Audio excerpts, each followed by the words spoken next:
ओम श्री हनुमते नमः। ओम नमः शिवाय। आप सभी का हमारे YouTube चैनल पर हार्दिक स्वागत है। प्रिय भक्तजनों, आज मंगलवार के दिन आइए सुने हनुमान जी की बड़ी ही पावन कथा।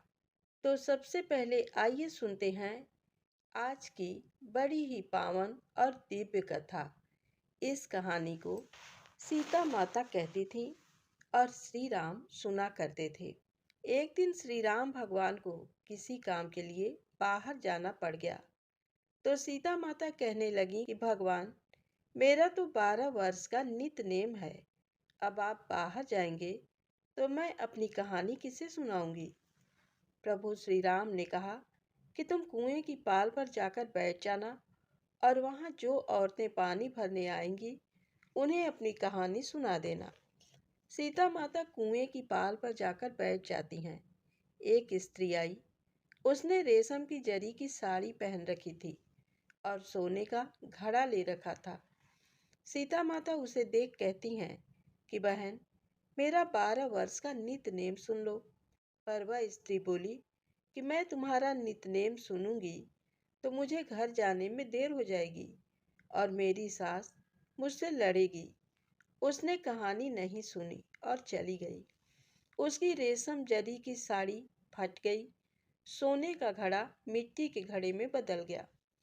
सास ने देखा तो पूछा कि ये किसका दोस्त अपने सिर लेकर आ गई है। बहू ने कहा कि कुएं पर एक औरत बैठी थी। उसने कहानी सुनने के लिए कहा, लेकिन मैंने सुनी नहीं, जिसका ये फल मिला। बहू की बात सुनकर अगले दिन वही साड़ी और वही घड़ा लेकर सास कुएं की पाल पर गई। सास को वहीं माता सीता बैठी मिली। तो माता सीता ने कहा कि बहन, मेरी कहानी सुन लीजिए। सास बोली कि एक बार छोड़, मैं तो 4 बार कहानी सुन लूंगी। तो सीता माता ने कहानी कहनी शुरू की। राम आए लक्ष्मण आए, देश के पुजारी आए, नित नेम का नेम लाए। आओ राम बैठो राम, तपी रसोई जीमो राम, माखन मिश्री खाओ राम, दूध बतासा पियो राम, सूत के पल का मोठो राम, साल दुसाला पोठो राम, साल दुसाला ओढ़ो राम, जब बोलूं जब राम ही राम, राम समारे सबके काम, खाली घर भंडार भरेंगे, सबका बेड़ा पार करेंगे, श्री राम जय राम जय जय राम। सास बोली कि बहन, कहानी तो बहुत अच्छी लगी। कहानी सुनकर सास घर चली गई और उसकी साड़ी फिर से रेशम जरी की बन गई। मिट्टी का घड़ा फिर सोने के घड़े में बदल गया। बहू कहने लगी, सासू माँ, आपने ये सब कैसे किया। सास ने कहा कि बहू, तू दोष लगा के आई थी और मैं अब दोष उतार कर आ रही हूँ। बहू ने फिर पूछा कि वह कुएं वाली स्त्री कौन है। सास बोली कि वे सीता माता थीं। वे पुराने से नया कर देती हैं, खाली घर में भंडार भर देती हैं। वह लक्ष्मी जी का वास घर में कर देती हैं। आदमी की जो भी इच्छा हो उसे पूरा कर देती हैं। बहू बोली कि ऐसी कहानी मुझे भी सुना दो। सास बोली कि ठीक है, तुम भी सुनो। और सास ने कहानी शुरू की। राम आए लक्ष्मण आए, देश के पुजारी आए, नित नेम का नेम लाए। आओ राम बैठो राम, तपी रसोई जीमो राम, माखन मिश्री खाओ राम, दूध बतासा पियो राम, साल दुसाला पोठो राम, साल दुसाला ओढ़ो राम, जब बोलूं जब राम ही राम, राम समारे सबके काम, खाली घर भंडार भरेंगे, सबका बेड़ा पार करेंगे, श्री राम जय जय राम। कहानी सुनकर बहू बोली कि कहानी तो बहुत अच्छी है। सास ने कहा कि ठीक है, इस कहानी को रोज कहा करेंगे। अब सास बहू रोज सवेरे उठती, नहाती धोती और पूजा करने के बाद नित नेम की सीता माता की कहानी कहती। एक दिन उनके यहाँ एक पड़ोस की औरत आई और बोली कि बहन, जरा सी आँच देना। तो वह बोली कि आँच तो अभी हमने जलाई ही नहीं। तो पड़ोसन ने कहा कि तुम सुबह 4 बजे से उठकर क्या कर रही हो। उन्होंने कहा कि सुबह उठकर हम पूजा करते हैं, फिर सीता माता की नित्य की कहानी कहते हैं। पड़ोसन ने उनकी बात सुनकर फिर कहा कि सीता माता की कहानी कहने से तुम्हें क्या मिला। वे बोली कि इनकी कहानी कहने से घर में भंडार भर जाते हैं, सारे काम सिद्ध होते हैं, मन की इच्छा भी पूरी होती है। पड़ोसन कहती है कि बहन, ऐसी कहानी तो मुझे भी सुना दो। वह बोली कि ठीक है, तुम भी ये कहानी सुन लो। सारी कहानी सुनने के बाद पड़ोसन कहने लगी, बहन, कहानी तो मुझे बहुत अच्छी लगी। अब वह पड़ोसन भी नित्य नेम सीता माता की कहानी कहने लगी। कहानी कहने से सीता माता ने पड़ोसन के भी भंडार भर दिए। अब तो पूरे मोहल्ले में नित्य नेम की कथा चल पड़ी। हर किसी की मनोकामना पूरी होने लगी। हे सीता माता, जैसे आपने उनके भंडार भरे, वैसे ही आप हमारे भी भंडार भरना, कहानी सुनने वाले के भी और कहानी कहने वाले के भी। तो प्रेम से बोलें, श्री राम जय जय राम, सीता माता की जय हो। अब आइए सुनते हैं मंगलवार व्रत की पौराणिक कथा। एक ब्राह्मण दंपति थे। उन्हें संतान सुख प्राप्त नहीं था। इस वजह से दोनों दुखी रहते थे। ब्राह्मण पुत्र प्राप्ति की कामना में हनुमान जी की पूजा करने के लिए वन में चला गया। वहां भक्ति भाव से हनुमान जी की पूजा करने लगा। घर पर उसकी पत्नी भी पुत्र की प्राप्ति के लिए मंगलवार का व्रत करती थी। व्रत के अंत में भोजन बनाकर हनुमान जी को भोग लगाने के बाद ही खुद भोजन करती थी। एक बार किसी कारण से वह भोजन बनाकर हनुमान जी को भोग नहीं लगा पाई। उसने अपने मन में प्रण किया कि अब अगले मंगलवार को हनुमान जी को भोग लगाने के बाद ही भोजन करूंगी। 6 दिन तक भूखे रहने के कारण मंगलवार के दिन वह बेहोश हो गई। हनुमान जी उसकी भक्ति, लगन और निष्ठा देखकर प्रसन्न हो गए। उन्होंने प्रकट होकर दर्शन दिए और कहा, मैं तुमसे बहुत प्रसन्न हूँ। तुम्हें एक सुंदर बालक देता हूँ जो तुम्हारी बहुत सेवा करेगा। हनुमान जी ने बाल रूप में दर्शन दिए और अंतर ध्यान हो गए। सुंदर बालक को पाकर ब्राह्मणी बहुत प्रसन्न हुई। बालक का नाम उसने मंगल रखा। कुछ समय बाद जब ब्राह्मण वन से वापस आया तो बालक देखकर पत्नी से पूछा कि ये बालक कौन है। पत्नी बोली, मंगलवार के व्रत से प्रसन्न होकर हनुमान जी ने दर्शन देकर मुझे ये बालक दिया है।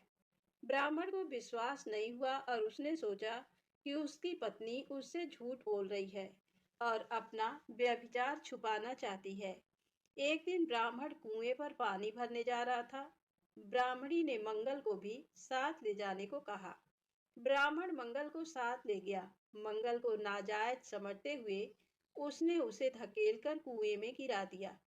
पानी लेकर घर आ गया। ब्राह्मणी ने पूछा, मंगल कहाँ है? तो ब्राह्मण कुछ बोलता इससे पहले मंगल मुस्कुराता हुआ घर में घुसा। ये देखकर ब्राह्मण आश्चर्य में पड़ गया।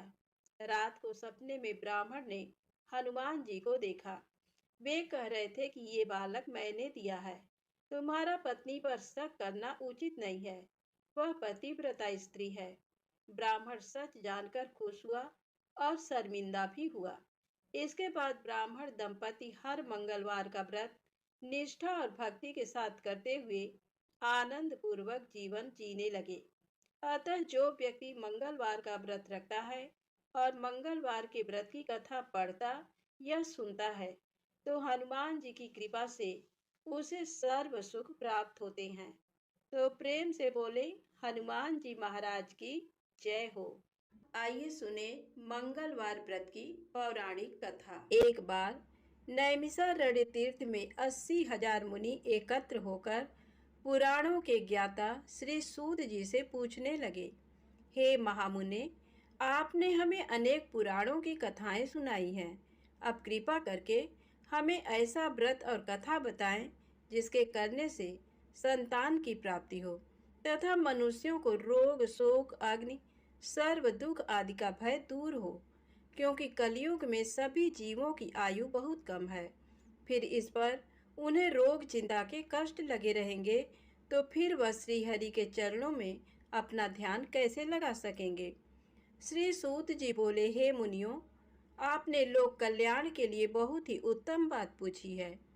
एक बार युधिष्ठिर ने भगवान श्री कृष्ण से लोक कल्याण के लिए यही प्रश्न किया था। भगवान श्री कृष्ण और युधिष्ठिर का संवाद तुम्हारे सामने कहता हूँ, ध्यान देकर सुनो। एक समय पांडवों की सभा में श्री कृष्ण जी बैठे हुए थे। तब युधिष्ठिर ने भगवान श्री कृष्ण से प्रश्न किया, हे प्रभु नंद नंद गोविंद, आपने मेरे लिए अनेकों कथाएं सुनाई हैं। आज आप कृपा करके ऐसा व्रत या कथा सुनाएं जिसके करने से मनुष्य को रोग चिंता का भय समाप्त हो और उसको पुत्र की प्राप्ति हो। हे प्रभु, बिना पुत्र के जीवन व्यर्थ है। पुत्र के बिना मनुष्य नरकगामी होता है।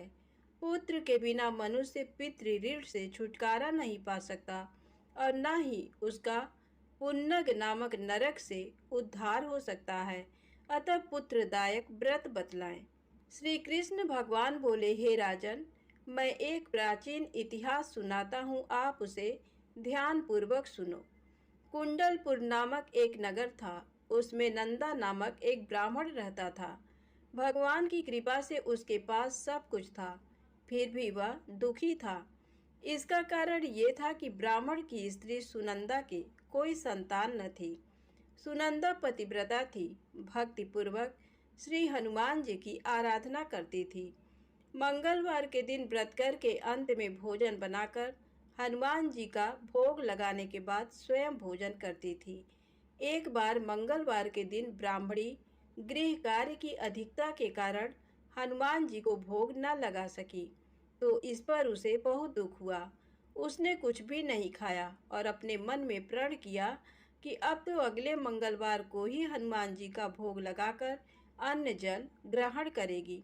ब्राह्मणी सुनंदा प्रतिदिन भोजन बनाती, श्रद्धा पूर्वक पति को खिलाती, परंतु स्वयं भोजन नहीं करती और मन ही मन श्री हनुमान जी की आराधना करती थी। इसी प्रकार 6 दिन गुजर गए और ब्राह्मणी सुनंदा अपने निश्चय के अनुसार भूखी प्यासी निराहार रही और अगले मंगलवार को ब्राह्मणी सुनंदा प्रातःकाल ही बेहोश होकर गिर पड़ी। ब्राह्मणी सुनंदा की इस असीम भक्ति के प्रभाव से श्री हनुमान जी बहुत प्रसन्न हुए और प्रकट होकर बोले, सुनंदा, मैं तेरी भक्ति से बहुत प्रसन्न हूँ, तू उठ और वर मांग। सुनंदा अपने आराध्य देव श्री हनुमान जी को देखकर आनंद की अधिकता से विह्वल हो श्री हनुमान जी के चरणों में गिरकर बोली, हे प्रभु, मेरी कोई संतान नहीं है, कृपा करके मुझे संतान प्राप्ति का आशीर्वाद दें, आपकी अति कृपा होगी। श्री महावीर जी बोले, तेरी इच्छा पूर्ण होगी, तेरे एक कन्या पैदा होगी, उसके अष्टांग प्रतिदिन सोना दिया करेंगे। इस प्रकार कहकर श्री महावीर जी अंतर्ध्यान हो गए। ब्राह्मणी सुनंदा बहुत हर्षित हुई और सभी समाचार अपने पति से कहा। ब्राह्मण देवकन्या का वरदान सुनकर कुछ दुखी हुए, परंतु सोना मिलने की बात सुनी तो बहुत प्रसन्न हुए। विचार किया कि ऐसी कन्या के साथ मेरी निर्धनता भी समाप्त हो जाएगी। श्री हनुमान जी की कृपा से वह ब्राह्मणी गर्भवती हुई और 10वें महीने में उसे बहुत ही सुंदर पुत्री प्राप्त हुई। ये बच्ची अपने पिता के घर में ठीक उसी तरह से बढ़ने लगी जिस प्रकार शुक्ल पक्ष का चंद्रमा बढ़ रहा है। 10वें दिन ब्राह्मण ने उस बालिका का नामकरण संस्कार कराया। उसके कुल पुरोहित ने उस बालिका का नाम रत्नावली रखा, क्योंकि ये कन्या सोना प्रदान किया करती थी। इस कन्या ने पूर्व जन्म में बड़े ही विधान से मंगल देव का व्रत किया था। रत्नावली का अष्टांग बहुत सा सोना देता था। उस सोने से नंदा ब्राह्मण बहुत ही धनवान हो गया। अब ब्राह्मणी भी बहुत अभिमान करने लगी थी। समय बीतता रहा। अब रत्नावली 10 वर्ष की हो चुकी थी। एक दिन जब नंदा ब्राह्मण प्रसन्न चित्त था, तब सुनंदा ने अपने पति से कहा, मेरी पुत्री रत्नावली विवाह के योग्य हो गई है, अतः आप कोई सुंदर तथा योग्य वर देखकर इसका विवाह कर दें। ये सुन ब्राह्मण बोला, अभी तो रत्नावली बहुत छोटी है। तब ब्राह्मणी बोली, शास्त्रों की आज्ञा है कि कन्या 8वें वर्ष में गौरी, 9 वर्ष में रोहिणी, 10वें वर्ष में कन्या, इसके पश्चात रसवला हो जाती हैं। गौरी के दान से पाताल लोक की प्राप्ति होती है, रोहिणी के दान से वैकुंठ लोक की प्राप्ति होती है, कन्या के दान से इंद्रलोक में सुखों की प्राप्ति होती है। अगर हे पतिदेव रजस्वला का दान किया जाता है तो घोर नरक की प्राप्ति होती है। इस पर ब्राह्मण बोला, अभी तो रत्नावली मात्र 10 ही वर्ष की है और मैंने तो 16-16 साल की कन्याओं के विवाह कराए हैं, अभी जल्दी क्या है। तब ब्राह्मणी सुनंदा बोली, आपको तो लोभ अधिक हो गया। शास्त्रों में कहा गया है कि माता पिता और बड़ा भाई रजस्वला कन्या को देखते हैं तो वह अवश्य ही नरकगामी होते हैं। तब ब्राह्मण बोला, अच्छी बात है, कल मैं अवश्य ही योग्य वर की तलाश में अपना दूत भेजूंगा।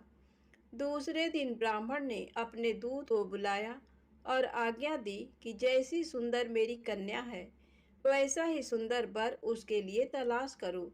दूत अपने स्वामी की आज्ञा पाकर निकल पड़ा।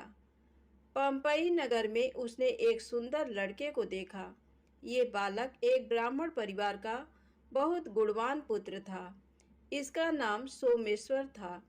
दूत ने इस सुंदर व गुणवान ब्राह्मण पुत्र के बारे में अपने स्वामी को पूर्ण विवरण दिया। ब्राह्मण नंदा को भी सोमेश्वर अच्छा लगा और फिर शुभ मुहूर्त में विधि पूर्वक कन्यादान करके ब्राह्मण ब्राह्मणी संतुष्ट हुए। परंतु ब्राह्मण के मन में लोभ समाया हुआ था। उसने कन्यादान तो कर दिया पर वह बहुत खिन्न भी था। उसने विचार किया कि रत्नावली तो अब चली जाएगी और मुझे इससे जो सोना मिलता था वह अब नहीं मिलेगा। मेरे पास जो धन था कुछ तो इसके विवाह में खर्च हो गया और जो शेष बचा है वह भी कुछ दिनों पश्चात समाप्त हो जाएगा। मैंने तो इसका विवाह करके बहुत बड़ी भूल कर दी है। अब कोई ऐसा उपाय हो कि रत्नावली मेरे घर में ही बनी रहे, अपनी ससुराल ना जाए। लोभ रूपी राक्षस ब्राह्मण के मस्तिष्क पर छाता जा रहा था। रात भर अपनी सैया पर बेचैनी से करवटें बदलते बदलते उसने एक बहुत ही क्रूर निर्णय लिया। उसने विचार किया कि जब रत्नावली को लेकर उसका पति सोमेश्वर अपने घर के लिए जाएगा तो वह मार्ग में छिपकर सोमेश्वर का वध कर देगा और अपनी लड़की को अपने घर ले आएगा, जिससे नियमित रूप से उसे सोना भी मिलता रहेगा और समाज का कोई मनुष्य उसे दोष भी नहीं दे सकेगा। प्रातः काल हुआ तो नंदा और सुनंदा ने अपने जमाई तथा लड़की को बहुत सारा धन देकर विदा किया। सोमेश्वर अपनी पत्नी रत्नावली को लेकर ससुराल से अपने घर की तरफ चल दिया। ब्राह्मण नंदा महालोभ के वशीभूत हो अपनी मति खो चुका था। पाप पुण्य को उसे विचार ही न रहा। अपने भयानक व क्रूर निर्णय को कार्य रूप देने के लिए उसने अपने दूत को मार्ग में अपने जमाई का वध करने के लिए भेज दिया था, ताकि रत्नावली से प्राप्त होने वाला सोना उसे हमेशा मिलता रहे और वो कभी निर्धन ना हो। ब्राह्मण के दूत ने अपने स्वामी की आज्ञा का पालन करते हुए उसके जमाई सोमेश्वर का मार्ग में ही वध कर दिया। समाचार पाकर ब्राह्मण नंदा मार्ग में पहुंचा और रुदन करती अपनी पुत्री रत्नावली से बोला, हे पुत्री, मार्ग में लुटेरों ने तेरे पति का वध कर दिया है। भगवान की इच्छा के आगे किसी का कोई बस नहीं चलता है। अब तू घर चल, वहां पर ही रहकर शेष जीवन व्यतीत करना।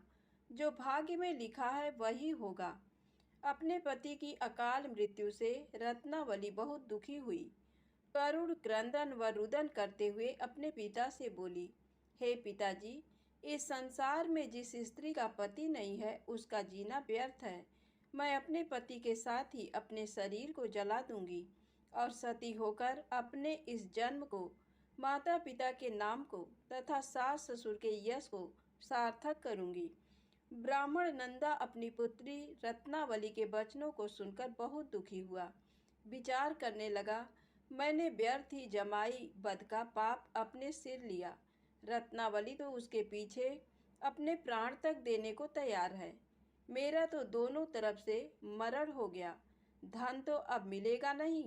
जमाई वध के पाप के फलस्वरूप यम यातना भी भुगतनी पड़ेगी। ये सोचकर वह बहुत खिन्न हुआ। सोमेश्वर की चिता बनाई गई। रत्नावली सती होने की इच्छा से अपने पति का सिर अपनी गोद में रखकर चिता में बैठ गई। जैसे ही सोमेश्वर की चिता को अग्नि लगाई गई, वैसे ही प्रसन्न हो मंगल देव वहां प्रकट हुए और बोले, हे रत्नावली, मैं तेरी पति भक्ति से बहुत प्रसन्न हूँ, तू वर मांग। रत्नावली ने अपने पति का जीवन दान मांगा। तब मंगल देव बोले, रत्नावली, तेरा पति अजर अमर है, ये महाविद्वान भी होगा और इसके अतिरिक्त तेरी जो इच्छा हो वर मांग। तब रत्नावली बोली, हे ग्रहों के स्वामी, यदि आप मुझ पर प्रसन्न हैं तो मुझे ये वरदान दीजिए कि जो भी मनुष्य मंगलवार के दिन प्रातःकाल लाल पुष्प लाल चंदन से पूजा करके आपका स्मरण करे, उसको रोग व्याधि ना हो, स्वजनों का कभी वियोग ना हो, सर्प अग्नि तथा शत्रुओं का भय ना रहे। जो स्त्री मंगलवार का व्रत करे वह कभी विधवा ना हो। मंगल देव तथास्तु कहकर अंतर ध्यान हो गए। सोमेश्वर मंगल देव की कृपा से जीवित हो उठा। रत्नावली अपने पति को पुनः प्राप्त कर बहुत प्रसन्न हुई और मंगल देव का व्रत प्रत्येक मंगलवार को करके व्रतराज और मंगल देव की कृपा से इस लोक में सुख ऐश्वर्य को भोगते हुए अंत में अपने पति के साथ स्वर्ग लोक को गई। प्रेम से बोले हनुमान जी महाराज की जय हो। आइए सुने राम नाम की महिमा। पति रावण के वध के बाद जब अयोध्यापति प्रभु श्री राम की कीर्ति दूर दूर तक फैल रही थी और वह मर्यादा पुरुषोत्तम कहलाने लगे, तब एक दिन महादेव शिव की इच्छा भी मर्यादा पुरुषोत्तम श्री राम से मिलने की हुई। पार्वती जी को संग लेकर महादेव कैलाश पर्वत से उतरकर अयोध्या नगरी के रास्ते पर चल पड़े। भगवान शिव और मां पार्वती को अयोध्या आया देखकर राम जी बहुत खुश हुए। माता जानकी ने उनका उचित आदर सत्कार किया और स्वयं भोजन बनाने के लिए रसोई में चली गई। इस बीच भगवान शिव ने श्री राम जी से पूछा, आपके सेवक हनुमान जी दिखाई नहीं पड़ रहे हैं। श्री राम बोले, वे बगीचे में हैं। शिव जी ने श्री राम जी से बगीचे में जाने की अनुमति मांगी और पार्वती जी का हाथ थामकर बगीचे में आ गए। बगीचे की खूबसूरती देखकर उनका मन मोहित हो गया। आम के एक घने वृक्ष के नीचे हनुमान जी दीन दुनिया से बेखबर गहरी नींद में सोए थे। एक लय में खर्राटों से राम नाम की ध्वनि उठ रही थी। चकित होकर शिवजी और माता पार्वती एक दूसरे की ओर देखने लगे। माता पार्वती मुस्कुरा उठी और वृक्ष की डालियों की ओर इशारा किया। राम नाम सुनकर पेड़ की डालियां भी झूमने लगी थीं और इनके बीच से भी राम नाम उच्चारित हो रहा था। शिव जी इस राम नाम की धुन में मस्त मगन होकर खुद भी राम राम कहकर नाचने लगे। माता पार्वती जी ने भी अपने पति का अनुसरण किया और अपने कोमल पैर थिरकाने लगी। शिव जी और माता पार्वती जी के नृत्य में ऐसी झनकार उठी कि स्वर्ग लोक के देवतागण भी आकर्षित होकर बगीचे में आ गए और राम नाम की धुन में सभी मस्त हो गए। माता जानकी भोजन तैयार करके प्रतीक्षारत थी, परंतु संध्या घिरने तक भी अतिथि नहीं पधारे। तब अपने देवर लक्ष्मण जी को बगीचे में भेजा। लक्ष्मण जी तो स्वयं को श्री राम का सेवक ही मानते थे, अतः बगीचे में आकर जब उन्होंने धरती पर स्वर्ग का नजारा देखा तो खुद भी राम नाम की धुन में झूम उठे। महल में माता जानकी परेशान हो रही थी कि अभी तक भोजन ग्रहण करने कोई भी क्यों नहीं आया। तब उन्होंने श्री राम जी से कहा, भोजन ठंडा हो रहा है, चलिए हम ही जाकर बगीचे में से सभी को ले आए।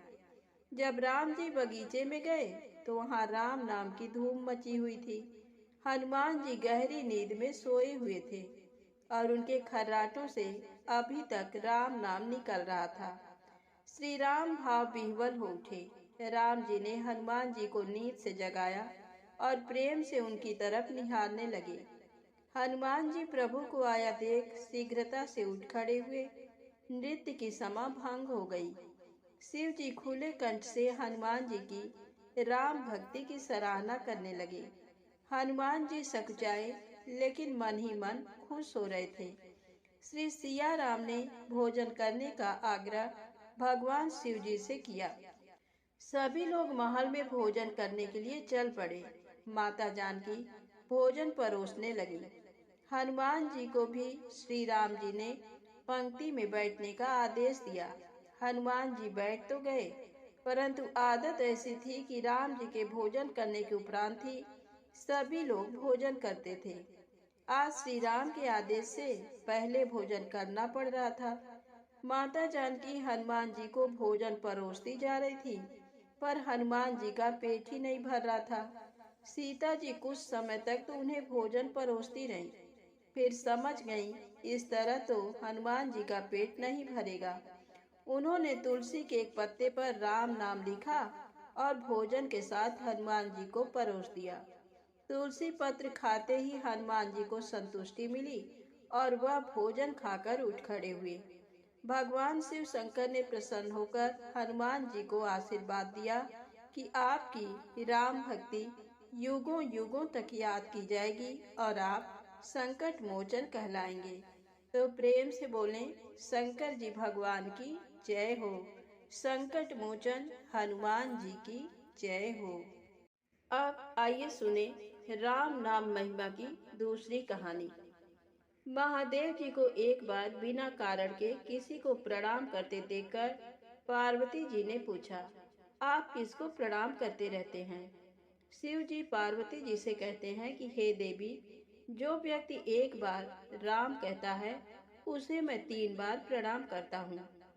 पार्वती जी ने एक बार शिव जी से पूछा, आप स्मशान में क्यों जाते हैं और ये चिता की भस्म शरीर पर क्यों लगाते हैं?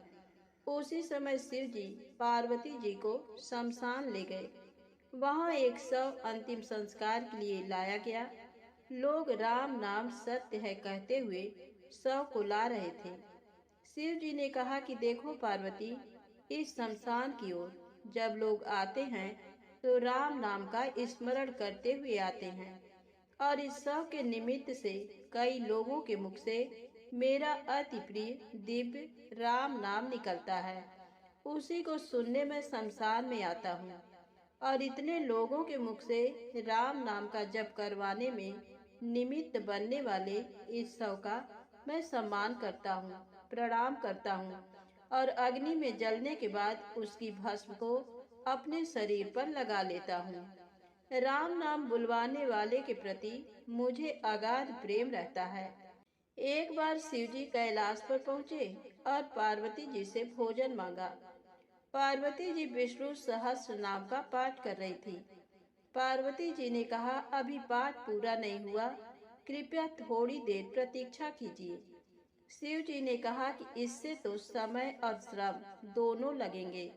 संत लोग जिस तरह से सहस्त्र नाम को छोटा कर लेते हैं और नित्य जपते हैं, वैसा उपाय कर लो। पार्वती जी ने पूछा, वो उपाय कैसे करते हैं, मैं सुनना चाहती हूँ। तब शिव जी ने बताया, केवल एक बार राम कह लो, तुम्हें सहस्त्र नाम भगवान के 1000 नाम लेने का फल मिल जाएगा। एक राम नाम 1000 दिव्य नामों के समान है। पार्वती जी ने वैसा ही किया। भगवान बोले, श्री राम राम रामेति रमे रामे मनोरमे सहस्र नाम तत्तुल्यम राम नाम वरानने। ये राम नाम सभी आपदाओं को हरने वाला, सभी संपदाओं को देने वाला दाता है। सारे संसार को विश्राम शांति प्रदान करने वाला है। इसीलिए मैं इसे बार बार प्रणाम करता हूँ। भवसागर के सभी समस्याओं और दुख के बीजों को भूंज के रख देने वाला, समूल नष्ट कर देने वाला, सुख संपत्तियों को अर्जित करने वाला, यमदूतों को भगाने वाला केवल राम नाम का गर्जन जप है। प्रयास पूर्वक स्वयं भी राम नाम जपते रहना चाहिए और दूसरों को भी प्रेरित करके राम नाम जपवाना चाहिए। इससे अपना और दूसरों का तुरंत कल्याण हो जाता है। यही सबसे सुलभ और अचूक उपाय है। इसीलिए हमारे देश में प्रणाम राम राम कहकर किया जाता है। अब आइए सुने बिल्व वृक्ष की महिमा। एक बार नारद जी ने भगवान भोलेनाथ की स्तुति कर पूछा, प्रभु, आपको प्रसन्न करने के लिए सबसे उत्तम और सुलभ साधन क्या है? हे त्रिलोकीनाथ, आप तो निर्विकार और निष्काम हैं। आप सहज ही प्रसन्न हो जाते हैं। फिर भी मेरी जानने की इच्छा है कि आपको क्या प्रिय है। शिव जी बोले, नारद जी, वैसे तो मुझे भक्त के भाव सबसे प्रिय हैं। फिर भी आपने पूछा है तो बताता हूँ। मुझे जल के साथ साथ बिल्व पत्र बहुत प्रिय हैं। जो अखंड बिल्व पत्र मुझे श्रद्धा से अर्पित करते हैं, मैं उन्हें अपने लोक में स्थान देता हूँ। नारद जी भगवान शंकर और माता पार्वती की वंदना कर अपने लोक को चले गए। उनके जाने के पश्चात पार्वती जी ने शिव जी से पूछा, हे प्रभु, मेरी ये जानने की बड़ी उत्कट इच्छा हो रही है कि आपको बिल्व पत्र इतने प्रिय क्यों हैं। कृपा करके मेरी जिज्ञासा शांत करें। शिव जी बोले, हे शिवे, बिल्व के पत्ते मेरी जटा के समान हैं। उसका त्रिपत्र यानी 3 पत्ते ऋग्वेद, यजुर्वेद और सामवेद हैं। शाखाएं समस्त शास्त्र का स्वरूप हैं। बिल्व वृक्ष को आप पृथ्वी का कल्प वृक्ष समझें, जो ब्रह्मा विष्णु शिव स्वरूप हैं। स्वयं महालक्ष्मी ने शैल पर्वत पर बिल्व वृक्ष रूप में जन्म लिया था। ये सुनकर पार्वती जी कौतूहल में पड़ गईं। उन्होंने पूछा, देवी लक्ष्मी ने आखिर बिल्व वृक्ष का रूप क्यों लिया? आप ये कथा विस्तार से कहें। तब भोलेनाथ ने देवी पार्वती को कथा सुनानी शुरू की। हे देवी, सतयुग में ज्योति रूप में मेरे अंश का रामेश्वर लिंग था। ब्रह्मा आदि देवों ने उसका विधिवत पूजन अर्चन किया था। फलतः मेरे अनुग्रह से वाग देवी सबकी प्रिया हो गईं। वे भगवान विष्णु को सतत प्रिय हो गईं। मेरे प्रभाव से भगवान केशव के मन में वाग देवी के लिए जितनी प्रीति हुई, वह स्वयं लक्ष्मी को नहीं भाई। अतः लक्ष्मी देवी चिंतित और रुष्ट होकर परम उत्तम श्री शैल पर्वत पर चली गईं। वहां उन्होंने मेरे विग्रह की उग्र तपस्या प्रारंभ कर दी। हे परमेश्वरी, कुछ समय बाद महालक्ष्मी जी ने मेरे विग्रह से थोड़ा ऊर्ध्व में एक वृक्ष का रूप धारण कर लिया और अपने पत्र पुष्प द्वारा निरंतर मेरा पूजन करने लगी। इस तरह उन्होंने कोटि वर्ष तक आराधना की। अंततः उन्हें मेरा अनुग्रह प्राप्त हुआ। महालक्ष्मी ने मांगा कि श्री हरि के हृदय में मेरे प्रभाव से वाग्देवी के लिए जो स्नेह हुआ है वह समाप्त हो जाए। शिव जी बोले, मैंने महालक्ष्मी को समझाया कि श्री हरि के हृदय में आपके अतिरिक्त किसी और के लिए कोई प्रेम नहीं है। वाग्देवी के प्रति तो उनकी श्रद्धा है। ये सुनकर श्री लक्ष्मी जी प्रसन्न हो गईं और पुनः श्री विष्णु के हृदय में स्थित होकर निरंतर उनके साथ विहार करने लगी। हे पार्वती, महालक्ष्मी के हृदय का एक बड़ा विकार इस प्रकार दूर हुआ था। इस कारण हरि प्रिया उसी वृक्ष रूप में सर्वदा अतिशय भक्ति से भरकर यत्न पूर्वक मेरी पूजा करने लगी। बिल्व इस कारण मुझे बहुत प्रिय है और मैं बिल्व वृक्ष का आश्रय लेकर रहता हूँ। बिल्व वृक्ष को सदा सर्व तीर्थमय एवं सर्व देवमय मानना चाहिए, इसमें तनिक भी संदेह नहीं है। बिल्व पत्र, बिल्व फूल, बिल्व वृक्ष अथवा बिल्व काष्ठ के चंदन से जो मेरा पूजन करता है वह भक्त मेरा प्रिय है। बिल्व वृक्ष को शिव के समान ही समझो, वह मेरा शरीर है। जो बिल्व पर चंदन से मेरा नाम अंकित करके मुझे अर्पण करता है, मैं उसे सभी पापों से मुक्त करके अपने लोक में स्थान देता हूँ। उस व्यक्ति को स्वयं लक्ष्मी जी भी नमस्कार करती हैं। जो बिल्व मूल में प्राण छोड़ता है, उसको रुद्र देह प्राप्त होता है। तो प्रेम से बोले, विष्णु भगवान माता लक्ष्मी की जय हो। शंकर भगवान माँ गौरी माता की जय हो। अब आइए सुने मंगला गौरी माता की पौराणिक कथा। कुरु देश में श्रुतकीर्ति नामक एक विद्वान, कीर्तिशाली, शत्रुओं का नाश करने वाला, 64 कलाओं का ज्ञाता तथा धनुर्विद्या में कुशल राजा हुआ था। पुत्र के अतिरिक्त अन्य सभी शुभ चीजें उस राजा के पास थी। अतः वह राजा संतान के विषय में अत्यंत चिंतित हुआ और जब ध्यान पूर्वक देवी की आराधना करने लगा, तब उसकी कठोर तपस्या से देवी प्रसन्न हो गईं और उससे ये वचन बोली, हे सुब्रत, वर मांगो। श्रुतकीर्ति बोला, हे देवी, यदि आप मुझ पर प्रसन्न हैं तो मुझे सुंदर पुत्र दीजिए। हे देवी, आपकी कृपा से अन्य किसी भी वस्तु का अभाव नहीं है। उसका ये वचन सुनकर पवित्र मुस्कान वाली देवी ने कहा, हे राजन, तुमने अत्यंत दुर्लभ वर मांगा है, फिर भी कृपावश मैं तुम्हें अवश्य दूंगी। किंतु हे राजेंद्र, सुनिए, यदि परम गुणी पुत्र चाहते हो तो वह केवल 16 वर्ष तक जीवित रहेगा, और यदि रूप तथा विद्या से विहीन पुत्र चाहते हो तो दीर्घजीवी होगा। देवी का ये वचन सुनकर राजा चिंतित हो उठा और पुनः अपनी पत्नी से परामर्श करके उसने गुणवान तथा सभी शुभ लक्षणों से संपन्न 16 वर्ष की आयु वाला पुत्र मांगा। तब देवी ने भक्ति संपन्न राजा से कहा, हे नृपनंदन, मेरे मंदिर के द्वार पर आम का वृक्ष है, उसका एक फल लाकर मेरी आज्ञा से अपनी भार्या को उसे भक्षण करने हेतु प्रदान करो, जिससे वह शीघ्र ही गर्भ धारण करेगी, इसमें संदेह नहीं है। प्रसन्न होकर राजा ने वैसा ही किया और उसकी पत्नी ने गर्भ धारण कर लिया। 10वें महीने में उसने देव तुल्य सुंदर पुत्र को जन्म दिया। तब हर्ष तथा शोक से युक्त राजा ने बालक का जात कर्म आदि संस्कार किया और शिव का स्मरण करते हुए उसका नाम चिरायु रखा। इसके बाद पुत्र के 16 वर्ष के होने पर पत्नी सहित राजा चिंता में पड़ गए और वे विचार करने लगे कि ये पुत्र बड़े कष्ट से प्राप्त हुआ है और मैं इसकी दुखद मृत्यु अपने ही सामने कैसे देख सकूंगा। ऐसा विचार करके राजा ने पुत्र को उसके मामा के साथ काशी भेज दिया।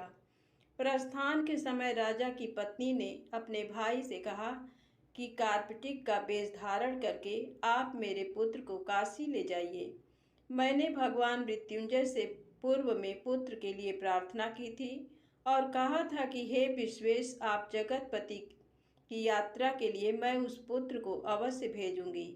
अतः आप मेरे पुत्र को आज ही ले जाइए और सावधानी पूर्वक इसकी रक्षा कीजिएगा। अपनी बहन की ये बात सुनकर भांजे के साथ वो चल पड़ा। कई दिनों तक चलते चलते वह आनंद नामक नगर में पहुंचा। वहां सभी प्रकार की समृद्धियों से संपन्न वीरसेन नाम वाला राजा रहता था। उस राजा की एक सर्वलक्षण संपन्न युवावस्था प्राप्त मनोहर तथा रूप लावण्यमयी मंगला गौरी नामक कन्या थी। सभी उपमानों को तुच्छ करके सौंदर्य अभिवृद्धि को प्राप्त वह कन्या किसी समय सखियों के साथ नगर के उपवन में क्रीड़ा करने के लिए गई हुई थी। उसी समय वह चिरायु तथा उसका मामा, वे दोनों भी वहां पहुंच गए और उन कन्याओं को देखने की लालसा से वहीं विश्राम करने लगे।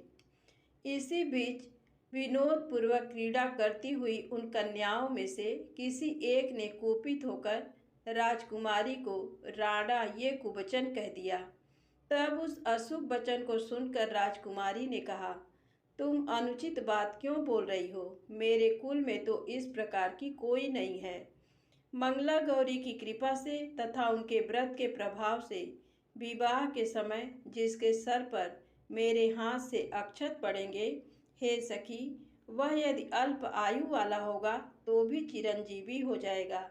इसके बाद वह सभी कन्याएं अपने अपने घर चली गईं। उसी दिन राजकुमारी का विवाह था। बाहलीक देश के दृढ़धर्मा नामक राजा के सुकेतु नाम वाले पुत्र के साथ उसका विवाह निश्चित किया गया था। वह सुकेतु विद्याहीन, कुरूप तथा बहरा था। तब सुकेतु के साथ आए हुए उन लोगों ने विचार किया कि इस समय कोई दूसरा श्रेष्ठ वर ले जाना चाहिए और विवाह संपन्न हो जाने के बाद वहां सुकेतु पहुंच जाए। उन लोगों ने चिरायु के मामा के पास जाकर याचना की कि आप इस बालक को हमें दे दीजिए, जिससे हमारा कार्य सिद्ध हो जाए। इस पृथ्वी पर परोपकार के समान दूसरा कोई धर्म नहीं है। उनकी बात सुनकर चिरायु का मामा मन ही मन बहुत प्रसन्न हुआ, क्योंकि इसने उपवन में पहले ही कन्या मंगला गौरी की बात सुन ली थी। फिर भी उसने एक बार कहा कि आप लोग इसे किस लिए मांग रहे हैं। कार्य की सिद्धि हेतु वस्त्र, अलंकार आदि मांगे जाते हैं, वर तो कहीं भी नहीं मांगा जाता। तथापि आप लोगों का सम्मान रखने के लिए मैं इसे दे रहा हूँ। इसके बाद चिरायु को वहां ले जाकर उन लोगों ने विवाह संपन्न कराया। सप्तपदी आदि के हो जाने पर रात्रि में शिव पार्वती की प्रतिमा के समक्ष उस चिरायु ने हर्ष युक्त होकर मंगला गौरी के साथ शयन किया। उसी दिन चिरायु के 16 वर्ष पूर्ण हो चुके थे और अर्धरात्रि में साक्षात्कार सर्प रूप में वहां आ गया। इसी बीच संयोगवश राजकुमारी जाग गई। उसने उस महासर्प को वहां देखा और वह भय से व्याकुल होकर कांपने लगी। तभी उस कन्या ने धैर्य धारण 16 उपचारों से सर्प की पूजा की और पीने के लिए उसे दूध दिया। उसने दीनता भरी वाणी में उस सर्प की प्रार्थना तथा स्तुति की। मंगला गौरी प्रार्थना करने लगी कि मैं उत्तम व्रत को करूंगी, जिससे मेरे पति जीवित रहें। ये जिस तरह से चिरकाल तक जीवित रहें, आप वैसा कीजिए। इतने में सर्प वहां स्थित एक कमंडल में प्रवेश कर गया और उस मंगला गौरी ने अपनी कंचुकी से उस कमंडल का मुंह बांध दिया। इसी बीच उसका पति अंगड़ाई लेकर जाग गया और अपनी पत्नी से बोला, हे प्रिय, मुझे भूख लगी है। तब वह अपनी माता के पास जाकर खीर, लड्डू आदि ले आई और उसके द्वारा दिए भोज्य पदार्थ को उसने प्रसन्न मन होकर खाया। भोजन के पश्चात हाथ धोते समय उसके हाथ से अंगूठी गिर पड़ी। तांबूल खाकर वह पुनः सो गया। इसके बाद मंगला गौरी कमंडल को फेंकने के लिए जाने लगी। विधि की कैसी गति है कि उस कमंडल में से बाहर की ओर जगमग करती हुई हार कांति को देखकर वह आश्चर्यचकित हो गई। घट में स्थित उस हार को उसने अपने कंठ में धारण कर लिया। इसके बाद कुछ रात शेष रहते ही चिरायु का मामा आकर उसे ले गया। इसके बाद वर पक्ष के लोग सुकेतु को वहां ले आए। उसे देख मंगला गौरी ने कहा कि ये मेरा पति नहीं है। तब उन सभी ने उससे कहा, हे सुबे, तुम ये क्या बोल रही हो? यहाँ तुम्हारा कोई परिचायक हो तो उसे हम लोगों को बताओ। मंगला गौरी बोली, जिसने रात्रि में 9 रत्नों से बनी अंगूठी दी है, उसकी अंगुली में इसे डालकर परिचायक निशानी देख लें। मेरे पति ने रात्रि में मुझे जो हार दिया था, उसके रत्नों का समुदाय कैसा है, इस बात को ये बताएं। ये तो कोई अन्य ही है। इसके अतिरिक्त रात्रि में आम सींचते समय उनका पैर कुमकुम से लिप्त हो गया था। वह मेरी जांघ पर अब भी विद्यमान है। उसे आप लोग शीघ्र देख लें। साथ ही रात में परस्पर भाषण तथा भोजन आदि जो कुछ किया गया था, उसे भी ये बता दें। तब ये निश्चय ही मेरे पति हैं। इस प्रकार उसका वचन सुनकर सभी ठीक है कहने लगे। किंतु जब एक भी बात न मिली, तब सभी ने सुकेतु को उसका पति होने से निषिद्ध कर दिया और वर पक्ष वाले जिस तरह से आए थे उसी तरह से चले गए। उसके बाद अपने वंश को बढ़ाने वाले महान यश से संपन्न तथा परम मनस्वी मंगला गौरी के पिता ने अन्न पान आदि का सत्र चलाया। उन्होंने वर पक्ष का वृत्तांत कानों कान सुन लिया। कि स्वरूप से कुरूप होने के कारण लोगों के द्वारा किसी अन्य को वर के रूप में आदर पूर्वक लाया गया था। तब उन्होंने अपनी कन्या को पर्दे के भीतर बिठा दिया। उसके बाद 1 वर्ष बीतने पर यात्रा करके चिरायु अपने मामा के साथ ये देखने आया कि विवाह के बाद वहाँ क्या हुआ। तब उसे गवाक्ष के भीतर से देखकर वह मंगला गौरी अत्यंत प्रसन्न हुई और माता पिता से बोली कि मेरे पति आ गए हैं। राजा ने अपने सुहित जनों को बुलाकर पूर्व में कहे गए सभी परिचायकों को निशानी को देखकर मंद मुस्कान वाली अपनी कन्या चिरायु को सौंप दी।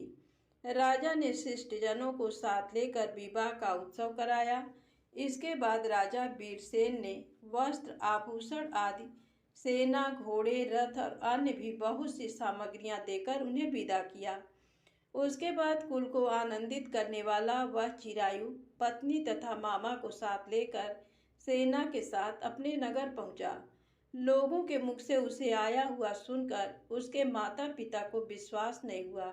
उन्होंने सोचा कि प्रारब्ध अन्यथा कैसे हो सकता है। इतने में वह अपने माता पिता के पास आ गया और स्नेह से परिपूर्ण वह चिरायु भक्तिपूर्वक उनके चरणों में गिर पड़ा। तब अपने पुत्र का मस्तक सूंघ कर उन दोनों ने परम आनंद प्राप्त किया। पुत्रवधू मंगला गौरी ने भी सास ससुर को प्रणाम किया। तब सास उसे अपनी गोद में बिठाकर सारा वृत्तांत शीघ्रता पूर्वक पूछने लगी। हे महामुने, तब पुत्र वधू ने भी मंगला गौरी के उत्तम व्रत महात्म तथा जो कुछ घटित हुआ था वह सब वृत्तांत बताया। जो कोई भी इसका श्रवण करता है अथवा जो इसे कहता है उसके सभी मनोरथ पूर्ण हो जाते हैं, इसमें संदेह नहीं है। धन्यवाद। प्रेम से बोले मंगला गौरी माता की जय हो।